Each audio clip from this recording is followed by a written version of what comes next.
Panorama group, जो सोचता है वो करता है। नमस्कार, भारत लाइव देख रहे हैं आप। बिहार में एनडीए गठबंधन की सरकार बन गई है।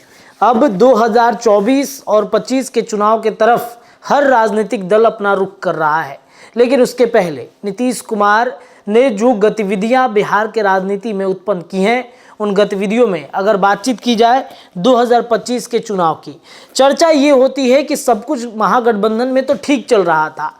तेजस्वी यादव हर चीज़ पे कॉम्प्रोमाइज़ कर रहे थे।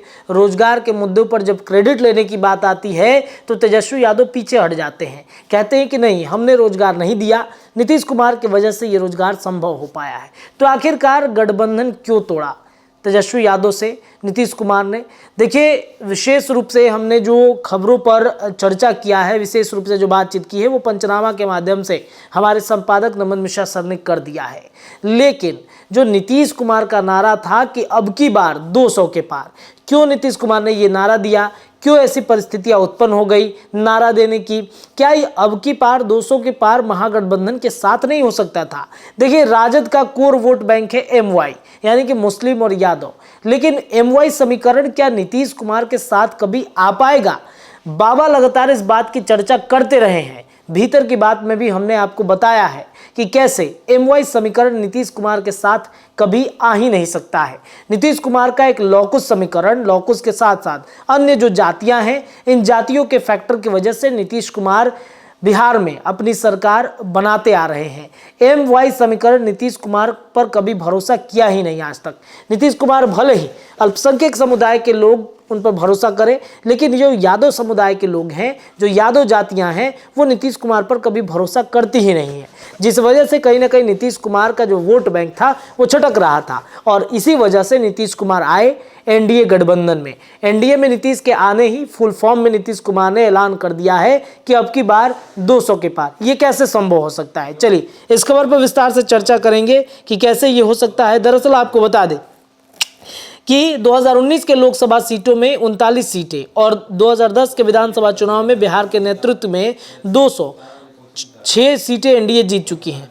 विधानसभा चुनाव को लेकर यह घोषणा जरूर जल्दबाजी में की गई, लेकिन नीतीश कुमार के बयान को हल्के में नहीं लिया जा सकता है।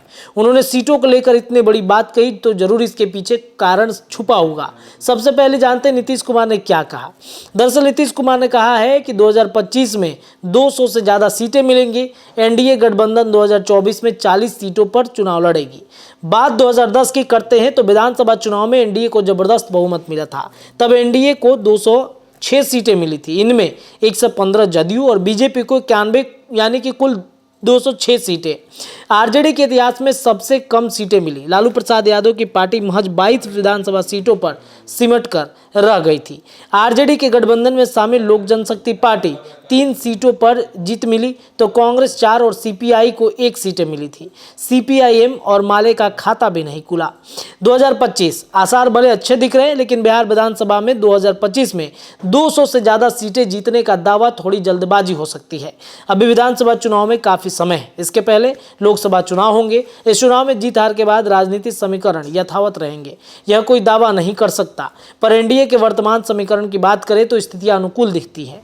एनडीए के सकारात्मक समीकरण को नरेंद्र मोदी की गारंटी, राम मंदिर, ये जो तमाम चीज़ें हैं, ये शायद बना सकती हैं नीतीश के पक्ष में वोट। अब अगर बातचीत की जाए जातीय नेताओं का जमावड़ा, गौर करें तो भाजपा के पारंपरिक वोट के अलावा कुर्मी के लिए नीतीश कुमार, आरसीपी श्रवण कुमार, कुशवाहा के लिए उपेंद्र कुशवाहा, सम्राट चौधरी, पासवान जाति के लिए चिराग पासवान, पशुपति पारस, कहार के लिए प्रेम कुमार, भीम सिंह, दलित मत के लिए जीतन राम मांझी, जनक राम समेत कई नेता हैं जो जीत के समीकरण को पुष्ट करते हैं। महागठबंधन के पास क्या है? तो इन सब के अलावा महागठबंधन के पास सिर्फ एमवाई यानी मुस्लिम और यादव समीकरण है और पिछड़ी, अत्यंत पिछड़ी जाति के कद्दार नेताओं का अभाव है। अगर बातचीत करें इसके अलावा जो एनडीए के पक्ष में नहीं है, उनमें वाम दल, कांग्रेस और राजद के प्रभाव 2025 के विधानसभा चुनाव में देखा जाना बाकी है। राजद के A to Z समीकरण कितना कारगर है, वाम दलों का कैडर वोट, कांग्रेस के पारंपरिक वोट मसलन स्वर्ण और दलित मत में कितने हिस्सेदारी मिलती है, नीतीश कुमार के पलटू रामचरित्र से आरजेडी को कितने मिलने वाली सिंपैथी वोट। अब इन सिंपैथी वोट में नीतीश कुमार जो परिस्थितियां कह रहे हैं कि अब की बार 200 के पार, क्या ये पूरा हो सकता है? शायद हाँ, क्योंकि एनडीए गठबंधन में राम मंदिर को लेकर जो मुद्दा इस वक्त देश भर में छिड़ा हुआ है, सिर्फ नीतीश को नहीं बल्कि मोदी को जिताना है। ये बातें भीतर की बात में बाबा ने आपको समझाया था कि नीतीश कुमार जानते हैं कि मोदी लहर में इस बार वो पार हो सकते हैं। तो एक की बार 200 के पार में, यानी कि नीतीश कुमार ने जो रणनीति बनाया है, उस रणनीति में, सियासी जाल में लालू प्रसाद यादव फंस सकते हैं और 2010 वाला जो पैटर्न होगा, शायद अगर दोहराया जाए तो राजद के लिए बुरा दिन भी हो सकता है। फिलहाल अभी के लिए इतना ही। जुड़े रहिए, चर्चाओं का बाजार गर्म है भारत लाइव पर। धन्यवाद। पनोरमा ग्रुप, जो सोचता है वो करता है।